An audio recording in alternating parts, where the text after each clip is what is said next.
Sekitar akhir tahun 2000, suatu malam saya mengajak kaki tangan saya yang dipanggil Faiz untuk menemani saya di pejabat.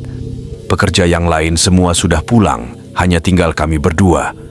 Ketika sudah masuk waktu maghrib, Faiz masih kusyuk menyiapkan kerjanya. Saya pula terus ke bilik air mengambil wuduk dan mengerjakan solat maghrib di dalam bilik. Selesai saja saya memberi salam, wajah Faiz tercongok di muka pintu. "Bos, cepat kunci pintu depan." Saya dengar ada suara orang lelaki dan perempuan berbisik-bisik di belakang. "Mungkin ada yang tak balik lagi," kata Faiz. "Apa lagi yang kau dengar?" tanya saya.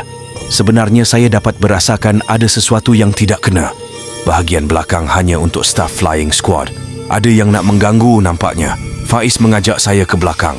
Dengan hati yang berat, saya ikut langkah Faiz. Dari satu bilik ke satu bilik, semua kami periksa. Hati kecil saya mula mengiyakan telahan tadi. Bukannya kerja orang kalau begini. Begitu teliti Faiz memeriksa hingga meninjau di bawah meja. Saya hanya memerhatikan dari depan pintu bilik.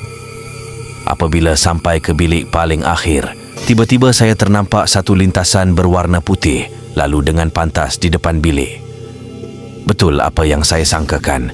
Tidak mungkin masih ada kaki tangan di bahagian belakang dalam keadaan lampu tertutup. Namun saya masih turuti kehendak Faiz.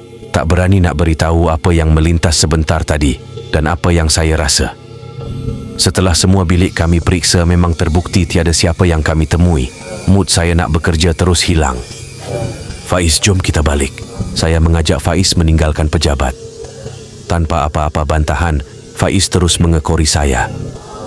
Diganggu dengan bunyi-bunyi seperti orang rancak berbual dan bergurau bukanlah satu perkara baru dan asing. Oleh kerana kerap pulang lewat bekerja, saya pernah diganggu oleh pelbagai bunyi. Saya masih ingat lagi suatu malam apabila hanya tinggal berdua dengan Mahendran, salah seorang pekerja kontrak yang sudah lebih 10 tahun berkhidmat di jabatan kami. Malam itu saya berasa lapar, apalagi mi segeralah yang menjadi pilihan. "Mahen, tolong masak air panas," pinta saya. Setelah beberapa minit, kami menuju ke pantry. Kami masak Maggi dan kemudian buat air teh. Ketika itu tiba-tiba terdengar bunyi sesuatu di tengah pejabat. Sepantas itu jugalah Mahen pergi menjenguk. Selang beberapa minit beliau datang ke pantry semula. "Tak ada oranglah bos, tapi bunyi apa tadi?" Mahen yang kehairanan duduk semula sebelah saya. Saya hanya mendiamkan diri. Saya sudah mula membaca zikir di dalam hati. Seboleh-bolehnya saya ingin fokus sambil membacakan beberapa ayat suci Al-Quran. Tiba-tiba bunyi tadi kedengaran semula. Kali ini Mahen hanya bangun dan memerhatikan dari pintu pantry. "Bos, ada benda kacau kita ke? Apa benda yang bunyi tu, bos? Kalau orang lain sudah balik, siapa lagi yang ada?" Mahen tak sudah-sudah menanyakan soalan. "Cepat makan, Mahen. Maggi dah sejuk." Saya cuba tukar topik. Sekurang-kurangnya saya tidak lagi dihimpit soalan-soalan yang serupa. Pernah lampu pejabat tertutup semuanya. Nasib baik saya sudah bersedia dengan lampu suluh. Sebelum petang, saya sudah minta lampu suluh dari Suhaimi, juru teknik elektrik. Saya juga masih ingat pengalaman Pak Ya apabila lampu blackout.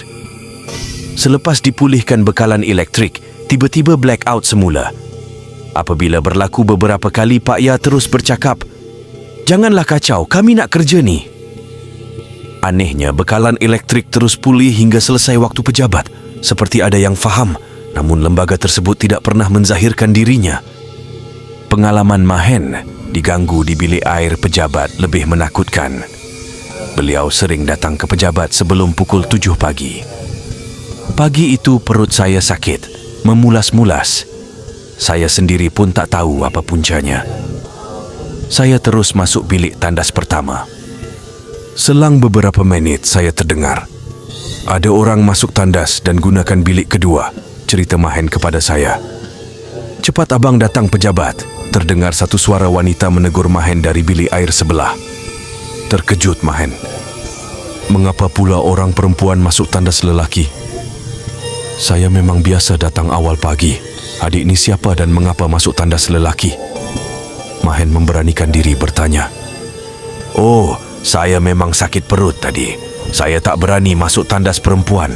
Gelap dan tak ada orang lain, jawab perempuan misteri itu. Saya nampak abang masuk tandas lelaki, jadi saya ikutlah. Boleh ya bang, ujar suara perempuan itu lagi. Entah mengapa, bulu roma Mahen meremang. Lain benar dirasakannya suara perempuan itu. Lagipun semasa dia sampai di pejabat, dia tidak melihat sesiapa pun. Hanya dia seorang yang baru sampai awal pagi begitu. Setelah menyelesaikan hajatnya, Mahen segera keluar dari bilik tandas. Diperhatikannya bilik sebelah tidak berkunci. Seolah-olah dibiarkan terbuka sedikit. Oleh kerana tidak ada bunyi apa-apa, Mahen beranikan diri meninjau bilik sebelah itu. Bila dia buka bilik itu, dia nampak tudung wanita tergantung tanpa badan. Kepala yang bertudung menghadap ke dinding tandas. Biasanya orang akan menghadap mukanya ke depan, badannya pula tak ada. Hanya tudung itu tergantung terawang-awang.